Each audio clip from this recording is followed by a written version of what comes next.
রসিক রাজা গোপাল ভাঁড়, হাসির রাজা জ্ঞানের রাজা রসিক রাজা গোপাল ভাঁড়।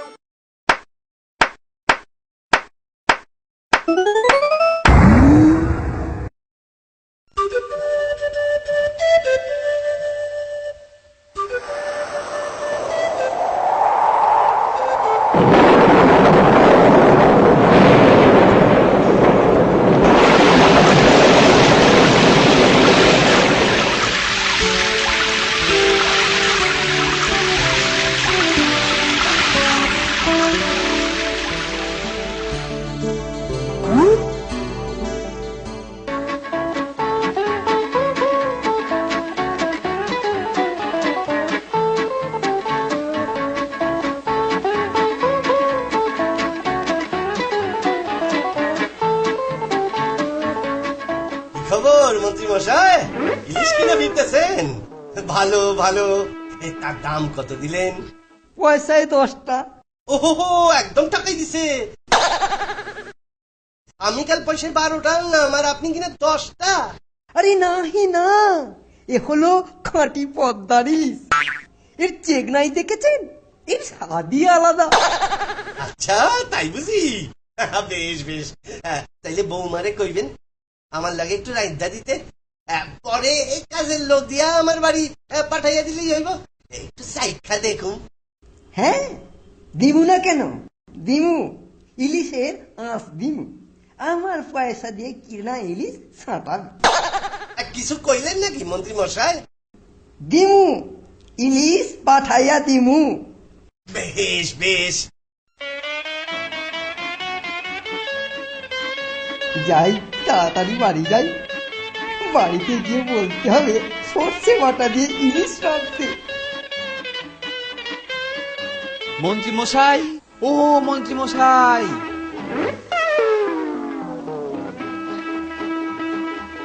কি ভাবছেন? ইলিশ নিয়ে যাচ্ছেন বুঝি? না না, মানে এই আর কি।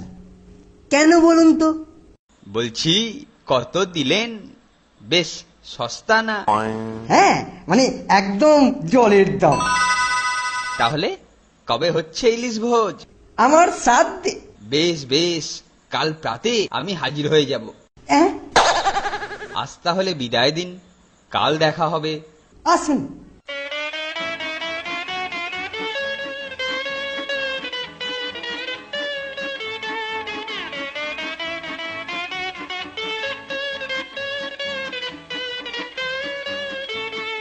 আরে মন্ত্রী মশাই যে, কি বড় ইলিশ কিনেছেন দেখছি। সস্তা বুঝি? হ্যাঁ হ্যাঁ, সস্তা, তবে বিনা পয়সায় নয়। যা বাবা, এ তো আচ্ছা ঝামেলা। আমি আবার কবে বললুম যে ইলিশ বিনা পয়সায় পাওয়া যাচ্ছে? বড় বড় লোকেদের সব বড় বড় ব্যাপার।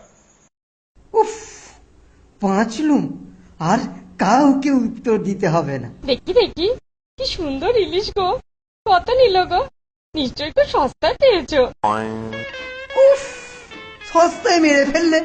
সবার মুখে একই কথা, সস্তা সস্তা সস্তা।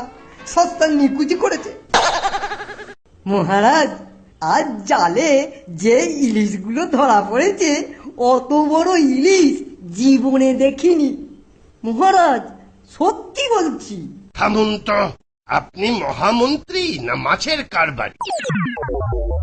আমি দুঃখিত, এটা যে ইলিশের সময় তা আমি ভুলেই গিয়েছিলুম। এখন কেউ এই গল্প বন্ধ করতে পারবে না। আচ্ছা মন্ত্রী, রাজপ্রাসাদ থেকে বাজার তো বেশ দূরে। হ্যাঁ মহারাজ, খানিকটা দূর তো বটেই। কেউ ইলিশ কিনলে রাস্তার মধ্যে বিভিন্ন প্রশ্নের উত্তর দিতে হয়।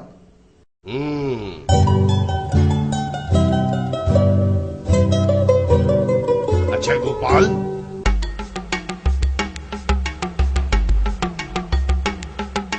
10 মিনিটের জন্য এই ইলিশের গল্প বন্ধ করতে পারবে? মহারাজ, এটা কোনো কঠিন কাজ নয়। বেশ, দেখো গোপাল, তুমি যদি বাজার থেকে একটা বেশ বড় ইলিশ মাছ প্রকাশ্য রাজপথ দিয়ে কিনে আনতে পারো, আর কেউ যদি ওই মাছ সম্বন্ধে কোনো প্রশ্ন না করে, তাহলে তুমি 100 টাকা পুরস্কার পাবে। কি তুমি রাজি? আমি রাজি মহারাজ। গোপাল, আজ তুমি মহারাজের কাছে ঠকবে, আর 100 টাকার পুরস্কারও যাবে। আমাকে মাছের দাম দিন। আমি তোমার অপেক্ষায় রইলুম।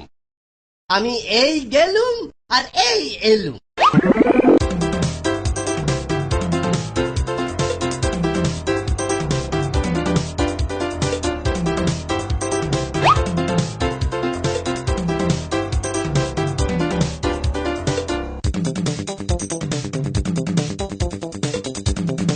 এ কি গো, পাগল হলে নাকি?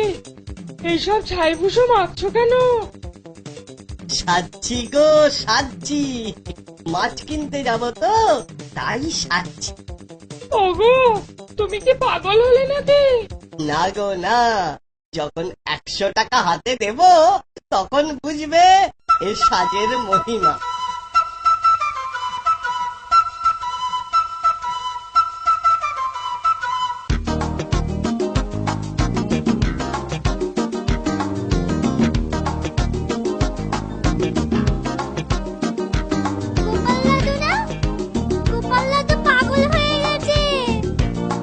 আরে, একটা পাগল আসছে।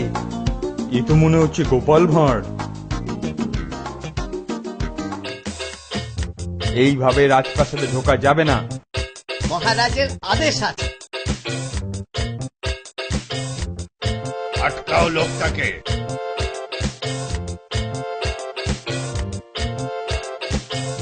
আগে হুজুর, আপনি ভুল করছেন, ও লোক নয়, ও গোপাল।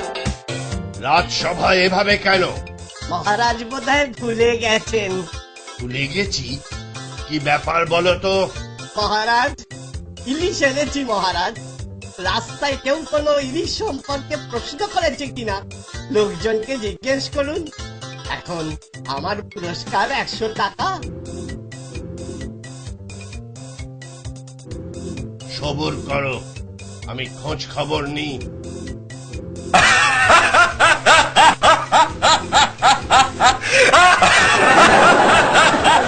গোপাল, সত্যি তোমার কোনো তুলনা নেই। সারা রাস্তা লোকে তো তোমার এই দিগম্বর দৃশ্য দেখে চোখ চাপা দিয়েছে। প্রশ্ন করবার সুযোগ কোথায়? আচ্ছা গোপাল, তুমি পারলে এই অবস্থায় আসতে?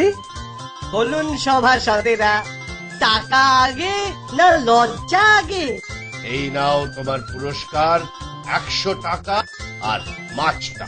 একটু বাকি আছে, মাছ কেনার বাকি পয়সা ফেরত দি, হিসেবের করি তো। তুমি শুধু ভাঁড় নও গোপাল, তুমি সৎ বটে। মহারাজের জয় হোক।